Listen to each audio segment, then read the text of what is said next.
ವಿಮ್ಲಾ, ಈಗ ತಾನೇ ಶೋಭಿ ಹೇಳಲ್ಲು ತಾತ ಈಗ ಲಕ್ಷ್ಮಿ ಕೈ ಹಿಡ್ಕೊಂಡು ಆದಿ ಆದಿ ಅಂತ ಕಿರ್ಚ್ಕೊಂಡು ಬರ್ತಾರೆ, ನೋಡ್ತಾ ಇರುತ್ತ.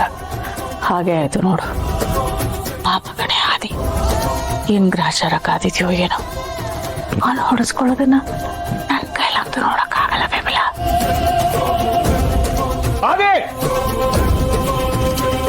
ಅಣ್ಣ, ಇವ್ರಿಗೆ ಏನಾಗಿದೆ ಅಂತ ಸರಿಯಾಗಿ ಹೇಳಕ್ ಹೇಳು. ಅವ್ರು ಈಗಿರೋ ಪರಿಸ್ಥಿತಿಲಿ ಈ ತರ ಕಿರ್ಚಾಡೋದು ಅವ್ರ ಆರೋಗ್ಯಕ್ಕೆ ಸರಿ ಅಲ್ಲ. ನನ್ನ ಕೋಪಕ್ಕೆ ಕಾರಣ ಇದೆ. ಮೊದಲು ಆದಿನ ಕರೀರಿ. ನೋಡಿ, ನಾನು ಇಷ್ಟು ಕರೆದ್ರು ಅವ್ನು ಬರ್ತಾ ಇಲ್ಲ. ಇದೇ ನಾವು ನಾನು ಕೊಡ್ತಾ ಇರೋ ಮರ್ಯಾದೆ. ಯಾಕೆ ಹೀಗೆ ಆಡ್ತಿದ್ದೀರಾ? ಅವ್ನು ಏನ್ ಮಾಡ್ದ ಅಂತ ನೀವು ಹೇಳ್ದೆ ಹೋದ್ರೆ ನಮ್ಗೆಲ್ಲ ಗಾಬರಿ ಆಗಲ್ವೇನ್ರಿ? ಅವ್ನು ಏನ್ ಮಾಡಿದಾನೆ ಅಂತ ಈ ಲಕ್ಷ್ಮಿನೇ ಕೇಳು. ಏನಾಯ್ತು ಅಂತ ಹೇಳು ಲಕ್ಷ್ಮಿ. ನನಗೂ ಏನು ಗೊತ್ತಿಲ್ಲ ಚಿಕ್ಕತ್ತೆ. ನಿನಗೆ ಗೊತ್ತಿಲ್ಲ ಅಂದ್ರೆ ನಾವು ನಂಬಿಡ್ತೀವ?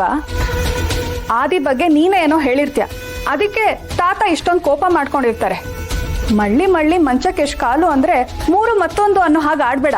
ಅದೇನು ಅಂತ ಹೇಳು. ಶೋಭಿತಾ, ಲಕ್ಷ್ಮಿ ಈ ಮನೆಗೆ ಸೊಸೆಯಾಗಬಾರದು, ನಿಮ್ಮಲ್ಲಿ ಕೆಲವರಿಗೆ ಇಷ್ಟ ಇಲ್ಲ ಅಂತ ನನಗೆ ಗೊತ್ತಿದೆ. ಹಾಗೆ ಅವಳಿಗೆ ಈ ಮನೆ ಬರೋ ಯೋಗ್ಯತೆ ಇಲ್ಲ ಅನ್ನೋ ಮನಸ್ಸು ನಿಮ್ಗಿದೆ ಅನ್ನೋದು ನನಗೆ ಗೊತ್ತಿದೆ.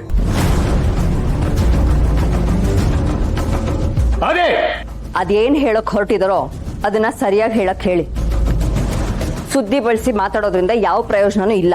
ನಿಮ್ಮೆಲ್ಲರ ಮನಸ್ಸಲ್ಲಿ ಏನು ಭಾವನೆ ಇದೆಯೋ ನನಗೂ ಅದೇ ಬರ್ತಾ ಇದೆ. ಹಾಗೆ ಇವಳನ್ನು ಈ ಮನೆ ಸೊಸೆಯಾಗಿ ನಾನು ಯಾಕೆ ಆರಿಸ್ಕೊಂಡೆ ಅನ್ನೋ ಗಿಲ್ಟ್ ನನ್ನನ್ನು ಕಾಡ್ತಾ ಇದೆ.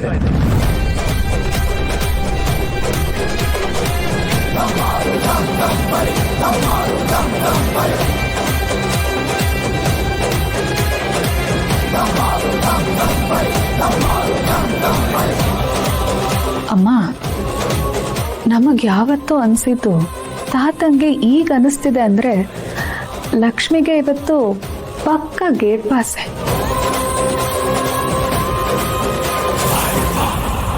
ಯಾಕ್ರಿ ಹೀಗೆಲ್ಲ ಮಾತಾಡ್ತಿದ್ದೀರಾ? ಲಕ್ಷ್ಮಿ ಈ ಮನೆ ಸೊಸೆ ಆಗೋದಕ್ಕೆ ಲಾಯಕ್ಕಿಲ್ಲ ಅಂತ ನೀವ್ ಹೇಗ್ರಿ ಹೇಳ್ತಿದ್ದೀರಾ?